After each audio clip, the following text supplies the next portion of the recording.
সালমান ফারাবী আপনি লিখেছেন, আত্মহত্যাকারী কি স্থায়ী জাহান্নামে? আত্মহত্যাকারীর জন্য কি দোয়া করা যাবে না? আত্মহত্যাকারীর জন্য অবশ্যই দোয়া করা যাবে, কারণ আত্মহত্যাকারী অমুসলিম হয়ে যায় না, কাফির হয়ে যায় না। আত্মহত্যা করা কাবিরা গুনাহ। আল্লাহ তাআলা বলেছেন, ওয়া লা তুলকু বিয়াইদিকুম ইলা তাহলুকা, তোমরা নিজেদেরকে ধ্বংসের দিকে ঠেলে দিও না। কিন্তু এর মানে এই না যে আত্মহত্যাকারী ব্যক্তি অমুসলিম হয়ে যায়।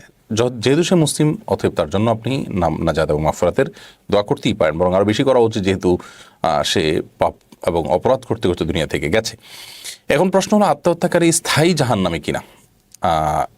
বিভিন্ন হাদিস থেকে স্থায়ী জাহান্নামের কথা বলা আছে, কিন্তু সে সমস্ত হাদিসের ব্যাখ্যায় হাদিস ব্যাখ্যাতাগণ, মুহাদ্দিসগণ, সারা বিশ্বের যত নামকরা এবং বড় বড় স্কলারগণ আছেন, তাদের প্রায় সকল হাদিস বিশ্লেষক এবং ব্যাখ্যাতাদের মত হলো যে সেখানে স্থায়ীভাবে জাহান্নামে যাওয়ার মানে হলো, যদি কেউ আত্মহত্যাকে বৈধ মনে করে, ড্যাম কেয়ার করে, আল্লাহর হারামকে হারাম মনে না করে, তাহলে সে বেঈমান হয়ে যায় হারামকে হালাল মনে করার কারণে, যার কারণে সে স্থায়ী জাহান্নামী। অথবা স্থায়ী জাহান্নামী বলতে এখানে দীর্ঘমেয়াদী জাহান্নামের কথা বোঝানো হয়েছে। বাকি প্রকৃত অর্থে আত্মহত্যাকারী ব্যক্তি স্থায়ী জাহান্নামী নয়, বরং তার শাস্তি ভোগের পর একসময় সে জান্নাতে আসবে, আর আল্লাহ চাইলে তাকে মাফও করে দিতে পারেন।